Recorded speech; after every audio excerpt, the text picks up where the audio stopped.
Welcome my dear rockets, कैसे हैं आप सभी। आज हम लेकर आए हैं एक गुड फील मूवी जिसका नाम है आई रन टू यू। दोस्तों, चैनल को सब्सक्राइब, बेल आइकन को क्लिक, यूट्यूब का नोटिफिकेशन ऑन, इंस्टाग्राम और फेसबुक पे आप हमें फॉलो कर सकते हैं। अब चलते हैं इस बेहतरीन गुड फील मूवी के अंदर। मूवी की शुरुआत में जियानी को दिखाते हैं जो सुबह जॉगिंग कर रहा होता है। जियानी दिखने में तो एक हैंडसम है और सक्सेसफुल बिजनेसमैन भी है। देखने में तो ये बहुत ही डिसेंट लगता है, पर असल में ये हर लड़की से फ्लर्ट करने वाला प्ले बॉय है। पता है, वो यंग लड़कियों को डेट करने के लिए हर दिन एक नया भेस बदलता है। अब कंट्री क्लब में उसका फ्रेंड फेबियो सारे दोस्तों को बता रहा होता है कि तुम्हें पता है, इसने 3 लड़कियों को डेट करने के लिए 3 अलग अलग आइडेंटिटीज अपना ली है, वो भी एक ही हफ्ते में। जियानी भी मजाक करता है कि अबे फेबियो, तेरी वाइफ ही मुझे डेट करना चाहती है। अब जियानी अपने फ्रेंड डैरियो के साथ लंच कर रहा होता है। डैरियो जियानी का एक तरफ से पर्सनल डॉक्टर भी है। वो जियानी को याद दिलाता है कि तुम 50 के हो रहे हो, अब ये लड़कियों के पीछे भागना बंद करो और एक मैच्योर औरत के साथ लाइफ में सेटल हो जाओ। तभी जियानी को एक कॉल आता है और वो परेशान होने लगता है। डैरियो पूछता है कि क्या बात है। यार, मैं मेरी माँ को लेकर दुखी हूँ। अरे, उनकी तबीयत तो ठीक है ना। इस पर जियानी एकदम कूल होकर कहता है कि मेरी माँ चल बसी। लंच के बाद जियानी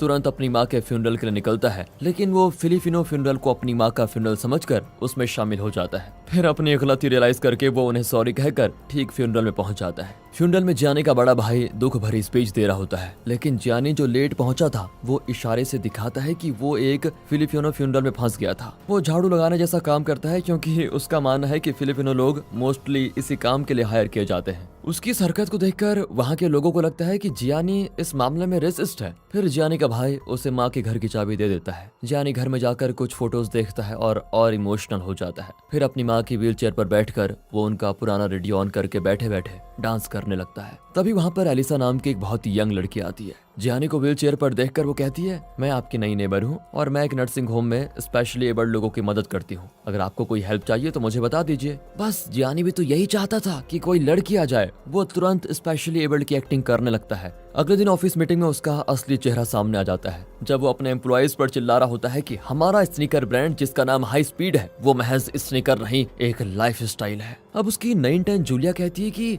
हमें अपने प्रोडक्ट को डाइवर्सिफाई करना चाहिए, हमें पैरालंपिक एथलीट्स को भी अपने प्रोडक्ट की ओर आकर्षित करना चाहिए, तभी हमारी सेल्स बढ़ेंगी। पर जियानी उसकी इंसल्ट कर देता है कि मेरे प्रोडक्ट्स को इंस्टाग्राम इन्फ्लुएंसर यूज करते हैं, समझी, ना कि स्पेशली एबल्ड लोग जो जिंदगी भर एक ही शू से काम चला सकते हैं। नहीं, उनके लिए बिल्कुल नहीं। ये कहकर वो ऑन द स्पॉट उसे नौकरी से निकाल देता है। मीटिंग के बाद जियानी की असिस्टेंट लुसियाना उसको एक बैग में कुछ पुराने कपड़े ला कर देती है। जियानी तुरंत उन कपड़ों को पहनकर अपनी माँ के घर पर जाता है और व्हीलचेयर पर बैठकर फिर एलिसा से मिलता है। उसके बाद वो एलिसा को अपने घर कॉफी के लिए इनवाइट करता है और वो आ भी जाती है। एलिसा की बातों से जियानी को पता चल जाता है कि वो किसी हेल्दी और वेल्दी आदमी को डेट करना चाहती है, ना कि व्हीलचेयर पर बैठे गंदे पुराने कपड़े पहने हुए किसी जियानी को। तब जियानी उसे बताता है कि मैं हाई स्पीड कंपनी का ओनर हूँ और पूरे यूरोप में मेरे 148 स्टोर हैं। मेरे पास एक शानदार विला भी है। ये सब सुनकर एलिसा का रवैया ही बदल जाता है और वो कहती है कि अगले संडे आप मेरे कंट्री हाउस में आइए। जियानी संडे को उस एड्रेस पर पहुंचता है। वो अपनी कार को डोर पार करके अपने व्हीलचेयर पर बैठकर वहां जाता है। साथ ही वो एलिसा के पेरेंट्स और भाई से मिलता है। एलिसा की दादी ऑक्सीजन सपोर्ट पर होती है। फिर वहाँ एलिसा की बहन चियारा भी आती है।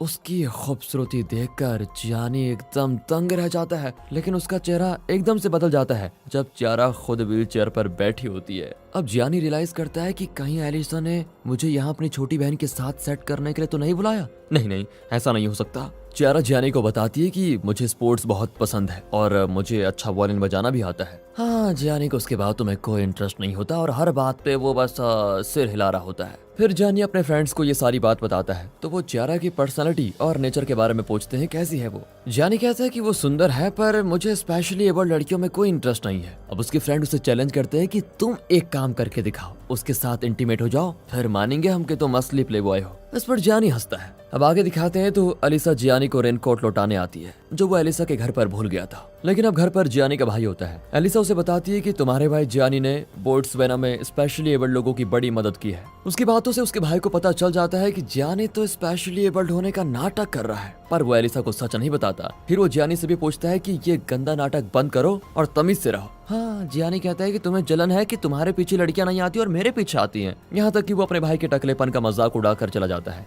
अगले दिन जियानी चियारा के लिए एक वॉइस मैसेज छोड़ता है कि सैटरडे को मेरे साथ डेट पर आओगी। ये कहकर फिर वो ऑफिस चला जाता है, लेकिन उसे शॉक लगता है जब चियारा उसी सुबह जियानी से मिलने ऑफिस आ जाती है। अब जियानी के पास व्हीलचेयर तो है नहीं, वो टेबल पर बैठ जाता है। चियारा उसे बताती कि सैटरडे को तो मैं नहीं आ पाऊंगी, लेकिन आज शाम स्पेशली एबल्ड प्लेयर्स का एक टेनिस टूर्नामेंट है जिसमें मैं भी खेल रही हूँ, तुम जरूर आना। जानी भी उसे इम्प्रेस करने के लिए कह देता है कि मेरी कंपनी स्पेशली एबल्ड लोगों के लिए स्पेशल शू बनाने जा रही है, तो मैं चाहता हूँ कि हमारे शू ऐसे लोग ज्यादा यूज करें। और अब शाम को जानी चियारा का मैच देखने चला जाता है। उसे खेलते हुए देखकर वो सच में बहुत ज्यादा इम्प्रेस हो जाता है। मैच के बाद चियारा जानी को अपने स्पेशली एबल्ड फ्रेंड्स के साथ लंच करने के लिए इनवाइट करती है, पर लंच के बीच चियारा के फ्रेंड्स जानी से उसकी हालत के बारे में सवाल पे सवाल करते जाते हैं कि जानी का सर चकराने लगता है। उस रात तो उसे इस बारे में डरावना सपना भी आता है। अगले सीन में जानी फ्लाइट में दूसरे शहर जाता है जहां चियारा अपने ऑर्केस्ट्रा के साथ परफॉर्म कर रही होती है। जानी उस शहर में एक इलेक्ट्रिक व्हील चेयर खरीद लेता है और ऑडिटोरियम में बालकनी सीट बुक कर लेता है। जिंदगी में पहली बार उसे क्लासिकल म्यूजिक पसंद भी आता है। कॉन्सर्ट के बाद जानी चियारा को सरप्राइज कर देता है। वो पूछती है तुम यहाँ क्या कर रहे हो? जानी झूठ कहता है कि मुझे यहाँ पर एक काम था, सोचा तुम्हारा परफॉर्मेंस भी देख लूं। दोनों फिर एक बड़े से रेस्टोरेंट में जाते हैं जहाँ जानी उससे कन्फेस करना चाहता है कि मैं असल में स्पेशली एबल्ड नहीं हूँ, लेकिन उसकी हिम्मत नहीं होती और वो सब्जेक्ट को चेंज करते हुए कहता है मुझे यहाँ पर कोई काम नहीं था, मैं सिर्फ और सिर्फ तुम्हें देखने के लिए आया हूँ। जानी को इलेक्ट्रिक व्हील चेयर ऑपरेट करना नहीं आता और वो कोई गलत बटन दबा देता है जिसकी वजह से उसका व्हील चेयर उसके कंट्रोल में नहीं होता। फिर किसी तरह वो एक जगह पर सेटल हो ही जाता है। डिनर के बाद चियारा जानी को अपने होटल रूम में लेकर जाती है जहाँ वे किस करने लगते हैं, लेकिन एलिसा बीच में ही उसे रोक देती है। बेचारा जानी दुखी हो जाता है। वो वापस अपने शहर आ जाता है। फिर वो डेरियो को सब कुछ बता देता है और पूछता है क्या पैराप्लेजिक लोगों का इरेक्शन होता है? डेरियो बताता है कि हाँ होता तो है, लेकिन बेटा तेरी उम्र 49 साल की है, तू टीनेजर नहीं जो ऐसा एक्सपेरिमेंट्स कर रहा है। अगली शाम जानी चियारा को अपने घर डिनर के लिए इन्वाइट करता है। यहाँ चियारा एलिसा को बता देती है कि जानी की आंखों में मुझे सच्चाई दिखती है, वो मेरे विकलांग को देखकर मुझ पर तरस नहीं खाता, उसके साथ मुझे बहुत अच्छा लगता है। शाम को चियारा जियानी के घर आ जाती है। वो बड़ी आसानी से फर्नीचर के बीच से निकल जाती है जबकि जियानी हर चीज से टकरा रहा होता है। अब डिनर के दौरान चियारा पूछती है तुम्हारे पैर पैरालाइज कैसे हुए? जियानी फिर कोई कहानी बुनता है कि जैसे डॉक्टर क्रिस्टोफर रीव्स का एक्सीडेंट हुआ था ना, वैसा ही एक्सीडेंट मेरे साथ भी हुआ। चियारा कहती है कि पर वो तो गर्दन से लेकर पैर तक पैरालाइज हो गए थे। अब जियानी नर्वस हो जाता है और कहता है मैं घोड़े से गिरा था एक्चुअली। ये सुनकर चियारा हंस पड़ती है कि बड़ा अजीब तरीका है पैरालाइज होने का। वो आगे बताती है कि एक एक्सीडेंट में मेरा ये हाल हो गया, पीछे बैठे पैसेंजर का सिर्फ कॉलर बोन टूटा और मेरे पास की सीट पर रखा हुआ मेरा वायलिन जरा भी डैमेज नहीं हुआ, लेकिन मेरी किस्मत तो देखो, मेरे दोनों पैर पैरालाइज हो गए। अब चियारा का मूड ठीक करने के लिए जियानी उसे एक सरप्राइज देता है। वो चियारा को एक रबर ट्यूब देता है और अपनी चेस्ट पर दबाने को कहता है। फिर वो एक बटन प्रेस करता है और वो कमरा पानी से भरने लगता है। दोनों उस रबर ट्यूब की मदद से तैरने लगते हैं और तब दोनों इमोशनल होकर किस करते हैं एंड ऑफ कोर्स इंटीमेट भी होते हैं। जब पानी बह जाता है तो चियारा कहती है मुझे अपने पैर फील नहीं हो रहे हैं। जियानी भी झूठ कहता है कि मुझे भी फील नहीं हो रहा है, पर मेरा माइंड बहुत कुछ फील कर रहा है। फिर चियारा सो जाती है तो जियानी जल्दी से उसके साथ एक सेल्फी क्लिक कर लेता है जिसे वो अपने दोस्तों को दिखाकर बताना चाहता है कि मैंने बेड जीत लिया। अगले दिन वो अपने दोस्तों को दिखाता है और फैबियो से बेड जीत जाता है। उसी रात फैबियो की वाइफ जियानी के घर पर आती है और गलती से एक वाइन ग्लास तोड़ देती है। वो कहती है कि आजकल मैं कोई काम ठीक से नहीं कर पाती, बिल्कुल स्पेशली एबल्ड की तरह। ये सुनकर जियानी को बुरा लग जाता है। वो कहता है कि जल्दी से ड्रेस पहनो और अपने घर जाओ। कई दिन बीत जाते हैं और इतने दिनों में जियानी और चियारा ने एक दूसरे से बात तक नहीं की होती, लेकिन जिंदगी के बारे में जियानी का नजरिया अब बदल चुका था। वो लूसियाना से कहता है कि तुम उस इंटर्न जूलिया को वापस बुलाओ जिसने पैराप्लेजिक लोगों के लिए स्नीकर्स बनाने का सुझाव दिया था। फिर वो चियारा को कॉल करके कहता है कि मैं तुमसे मिलना चाहता हूँ, मुझे तुम्हें एक सच बताना है। वो जियानी को अपने घर बुलाती है। जियानी वहाँ जाता है तो वो अपना वायलिन प्रैक्टिस कर रही होती है। तभी जियानी चियारा के बचपन की फोटोज देखता है जिसमें उसके दोनों पैर बिल्कुल ठीक है। अब जियानी को अपने झूठ के लिए गिल्टी फील होने लगता है और कन्फेस करने के लिए उठ खड़ा होता है, लेकिन इससे पहले कि चियारा मुड़ती वो झट से बैठ जाता है। प्रैक्टिस खत्म करके चियारा उसे किस करती है और पूछती है क्या सच है वो जो तुम बताना चाहते थे? जियानी की अब भी हिम्मत नहीं होती और वो बात को बदल देता है। चियारा आगे बताती है कि मेरे एक्सीडेंट के बाद मेरे बॉयफ्रेंड ने मुझसे ब्रेकअप कर लिया। दरअसल मुझे चोट से ज्यादा दर्द तो तब होता है जब कोई मुझसे झूठ बोलता है या मुझे धोखा देता है। अब जियानी नर्वस होकर सच ना बताने का फैसला करता है। चियारा अब जियानी के फ्रेंड से भी मिलना चाहती है और मजबूरन जियानी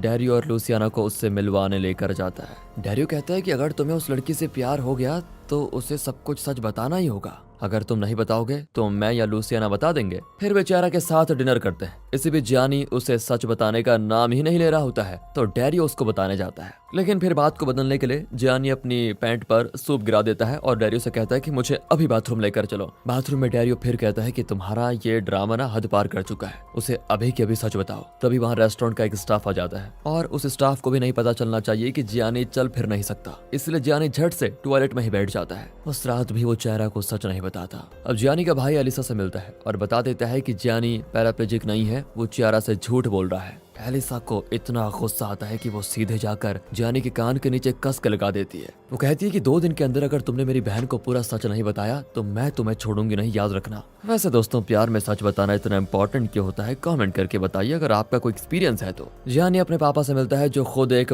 बड़ा फ्लर्ट वाला आदमी है। वो जियानी को एडवाइस देता है कि बेटा, मैं एक अच्छा पति तो नहीं था और मैं नहीं चाहता हूँ कि तुम भी वैसी गलती करो जो मैंने की थी। तुम उस लड़की को सच बता दो। लेकिन जियानी चियारा को खोना नहीं चाहता। लगता है जियानी को चियारा से सच में प्यार हो गया है। तभी वहाँ पर एक अनाउंसमेंट होती है कि फ्रांस का एक फेमस कैथोलिक साइट का पवित्र पानी विकलांगता को ठीक कर सकता है। उस ट्रिप पर जाने के लिए आप हमारे पास रजिस्टर कर सकते हैं, ऐसी अनाउंसमेंट की जाती है। ये सुनकर जियानी और उसके पापा को एक घटिया आइडिया आता है कि जियानी चियारा को उस कैथोलिक साइट पर लेकर जाएगा और कहेगा कि इसके पवित्र जल से मेरा पैरालिसिस ठीक हो गया। इस तरह से उसे चियारा को धोखा नहीं देना पड़ेगा और सब कुछ नॉर्मल हो जाएगा। लेकिन यहाँ एलिसा चियारा को बता देती है कि शायद जियानी तुम्हारे लिए सुटेबल नहीं है। तभी जियानी का कॉल आता है। वो चियारा को अपने साथ उस कैथोलिक ट्रिप पर चलने को कहता है। एलिसा पूछती है कि वहाँ क्यों बुला रहा है। चियारा कहती है कि शायद जियानी किसी चमत्कार की उम्मीद कर रहा होगा जिससे उसका पैरालिसिस ठीक हो जाए। और तब चियारा रिवील करती है कि मैं जानती हूँ वो चल फिर सकता है और मुझसे अभी तक झूठ बोल रहा था। इतने साल व्हील चेयर यूज करने के बाद तो मुझे पहली बार में पता चल गया था कि वो व्हील चेयर ठीक से यूज करना भी नहीं जानता। मैं जानती थी कि वो पैराप्लेजिक नहीं है, लेकिन फिर भी मैंने उसे झूठ बोलने दिया क्योंकि मुझे उसका प्यार अच्छा लगा। वो भले ही झूठ पर क्यों ना टिका हो, लेकिन उसका प्यार सच्चा है। अगले सीन में वे उस कैथोलिक साइट पर पहुंचते हैं जहां फादर वॉल्टर जियानी से अकेले में मिलते हैं। और मैं नहीं चाहता हूं कि तुम सबके सामने उठकर खड़े हो जाओ, क्योंकि इससे दूसरे पैराप्लेजिक लोग झूठी उम्मीद में रहेंगे कि ऐसे चमत्कार होते हैं और मैं नहीं चाहता कि लोग इस तरह के झूठ पर विश्वास करें। फिर जियानी बाहर आता है तो देखता है कि चियारा सड़क के बीच में जा रही है। हालांकि उसे पता है कि एक ट्रक तेजी से वहां पर आ रहा है। ये देखते ही जियानी तुरंत व्हील चेयर से उठकर भागता है और चियारा को बचा लेता है। सच जानते हुए भी वो ऐसे बिहेव करती है मानो सच में जियानी के पैर इस पवित्र जगह से ठीक हो गए हों। फिर वो रोती भी उस बस को बोर्ड करके वापस लौट आती है। जियानी वापस आता है, लेकिन उसकी लाइफ दिन ब दिन बिखरने लगती है। एक दिन क्लब में फेबियो जियानी को पीटने लगता है क्योंकि उसे पता चल गया था कि उसकी वाइफ का जियानी के साथ अफेयर चल रहा है। जियानी का रवैये से तंग आकर लूसियन भी रिजाइनेशन दे देती है। जियानी मन की शांति के लिए अब अपनी माँ के कब्र के पास जाता है और पहली बार अपनी माँ से माफी मांगता है। वो जूलिया को फिर से हायर कर लेता है और अपना नया एड कैंपेन उसी के हाथों लॉन्च करवाता है क्योंकि उसी ने पैराप्लेजिक एथलीट्स को प्रमोट करने का आइडिया दिया था। अब जियानी चियारा के पेरेंट्स के घर पर जाता है, लेकिन वहाँ सिर्फ उसकी दादी होती है। जियानी उन्हें अपने दिल की बात बताता है और कहता है, चियारा मेरा कॉल नहीं उठा रही है, क्यों? दादी कहती है कि चियारा एक इंटेलिजेंट लड़की है। वो जानती है कि तुम जैसा मर्द क्या सोचते हो और क्या चाहते हो, इसलिए तुमसे बचना चाहती है वो। जियानी आगे कहता है कि मैं चियारा से बहुत प्यार करता हूँ। मैं 50 का होने वाला हूँ, लेकिन दिल मेरा सुलझा हुआ नहीं है। मुझे सिर्फ चियारा के साथ कंप्लीट फील होता है। तब जाकर दादी बताती है कि चियारा इस प्लेटो नाम के एक जगह पर जा रही है जहाँ मिन्नाटी थिएटर में उसका एक परफॉर्मेंस है। साथ ही वो चियारा का बस टाइमिंग भी देती है ताकि जियानी ठीक टाइम पे उससे मिल पाए। दादी कहती है कि अगर आइंदा मेरी बच्ची का दिल दुखाने की तुमने कोशिश की तो मैं सच में तुम्हें व्हील चेयर पर बैठा दूंगी, समझे? जाओ अब उससे बात करो। जियानी तुरंत स्पीड में वहां से निकलता है और ठीक टाइम पे बस को पकड़ लेता है। फिर वो चियारा से कई बार माफी मांगता है, लेकिन चियारा उसकी कोई बात नहीं सुनना चाहती और कहती है, मुझे तुम्हारी हमदर्दी की जरूरत अब नहीं है, तुम जा सकते हो। जियानी वापस लौट आता है। अगले दिन वो बहुत तेज दौड़ने लगता है। उसका दिल भारी होता है क्योंकि चियारा उसकी लाइफ से जा चुकी थी। उसकी सांसें फूलने लगती है। वो हाँफता हुआ बैठ जाता है, लेकिन तभी वहाँ पर चियारा आती है। जियानी पूछता है कि तुम यहाँ पर क्या कर रही हो? वो जियानी की वही बात दोहराती है जो उसने कॉन्सर्ट के बाद कही थी कि मुझे भी यहाँ पर एक काम था, सोचा तुमसे मिल लूं। इस पल इन दोनों के बीच की दरार भर जाती है और चियारा उसे गले लगा लेती है। फिर उसे अपने गोद पर बैठा लेती है कि चलो आज मैं तुम्हें लिफ्ट देती हूँ। चियारा का ये एटीट्यूड अगर आपको पसंद आया हो तो वीडियो को लाइक कीजिए। लास्ट सीन में दिखाते हैं कि पूरा परिवार एक हो गया है। जियानी का भाई एलिसा को डेट करने लगता है। चियारा की पूरी फैमिली जियानी का 50th बर्थडे बड़ी धूमधाम से सेलिब्रेट करते हैं। जियानी चियारा को अपनी बाहों में उठा लेता है और धीरे से डांस करने लगता है और यहाँ पर ये बेहतरीन मूवी होती है दोस्तों खत्म। मिलते हैं दोस्तों ऐसी मजेदार वीडियोस के साथ, तब तक के लिए गुड बाय। ख्याल रखिए अपना, बहुत जरूरी है आजकल। And finally thanks for watching.